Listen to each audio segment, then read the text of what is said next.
a light bulb went off in my head today that there are many bad reasons to start a war with Iran, which, of course, I believe in all of those reasons are bad. But there's one that explains why it sort of happened and why, no, it's not that people didn't care about it, but the reason that Trump and the people behind him can't understand it is because it's a tragedy of the commons problem. And the tragedy of the commons is if you have a place like you're herding all your sheep in a common field and everybody brings their sheep and doesn't take care of the field, then the field gets totally destroyed and it's not good for anybody's sheep, right, to herd. And so everybody suffers. And that's sort of the petrodollar. And so the reason that Trump and none of his people care about what happens in the Strait or the petrodollar is because the petrodollar isn't a thing that that benefits one class of Americans over another. It actually benefits all of us. It's our commons in a sense. So the petrodollar allows all Americans who have dollars, obviously, to have more buying power, because the world every other country has to get dollars to buy oil, right? So they have to trade somewhere along the line for dollars, and we can print whatever dollars we want. So when we're in a bind, we can just print a few extra dollars, and the rest of the world just has to suck it because they need the dollars to get oil. Now, what's going on in the Strait is Iran is basically weakening that even further. But again, because all Americans, congressmen, senators, the Supreme Court, the president and all these people, because they only care about selfishly what they can make for themselves, that's the only thing that they're looking at. Or what are the issues where I might lose some money or I could make some money? Nobody's looking at the issue that benefits us all, which is the petrodollar. So what's happening in the Strait that I find very fascinating is really weakening the petrodollar, is that the way it worked before 18 days ago, essentially, again, is that in the 70s, the U.S., when it was having a struggle with the Middle East, basically said, okay, listen, we won't go to war with you. Stop your embargoes. Just price all your oil in dollars, and you can buy property in the United States, and we'll sell you weapons to protect your monarchy. So we found a win-win for everybody. So that was going, that started, and that was going fine.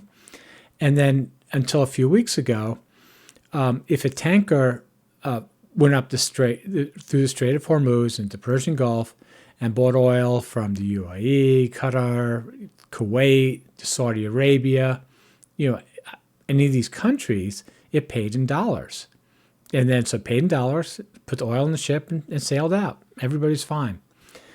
So when the U.S. and Israel attacked Iran, Iran basically said, and this, I want to paint this in a different way. What Iran has essentially done, it's not what is portrayed in the news. Iran did close the strait to everyone. What Iran has really done is said, okay, all ships that come up here to buy oil in dollars, we're not letting you. You can buy oil from us on a shadow fleet and play with other currencies, and that's fine. And if you're an Indian tanker or some other tanker, and you want to pay in some other currency, yuan or whatever, we'll let you do that. So Iran has basically said, pay us anything. Anybody that wants to buy oil in non-dollar denominated currencies can come to the Strait and do all the business that they want. And that's presenting a big problem because when you do that, let's just say that the war goes on for a while. Let's say it goes on for a year, right?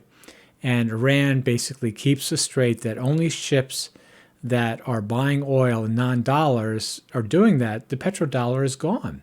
Now again, the U.S., like nobody in the U.S. is going to fight for that because it's a tragedy of the commons thing. They don't care about the petrodollar. It's like a big economic theory. It's a big thing. They don't see any direct benefit from it, right? So, American oil people will be like, oh, fine, I don't care. Doing dollars, I'm going to fly to Russia and I'll do a deal with the ruble, or I'll go to China and I'll do a deal with yuan, or I'll do a deal with gold. Like, all the American traders will just, they don't care. They just want money. So they'll just, they'll just go do business with oil and all these other currencies. But then, like I said, what it means for us is the U.S. can no longer manipulate the U.S. dollar to favor the standard of living of the United States over everybody else. So everybody in the United States is going to suffer, has been suffering. Actually, this has been going, the petrodollar has been weakening for a while. Anyway, people will suffer, but individual camps of people will do well, perhaps even better based on what deals that they do. So it's just fascinating to me that I don't see this anywhere in the news where they're talking about this, that the Strait, the Persian Gulf is already changing to a very simple system of dollars are not welcome here. Come here. Everybody's welcome to come here, buy whatever they want. Dollars are not welcome. And that is, again, going to be bad for Americans. It puts the Gulf countries in a bind, like Saudi Arabia, whatever, because they promised to do in dollars, but they're going to have to go outside of dollars, right? And not only that, Iran's going to say, well, not only do you have to do outside dollars, you have to kick the U.S. bases out. Like, we're not going to, we don't mind doing business. We're not going to allow any business to go on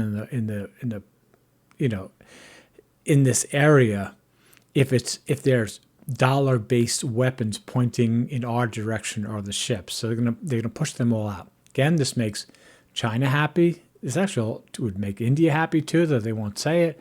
It's going to make Russia happy. Everybody but the United States will be happy that the United States basically threw out this common thing of the dollar.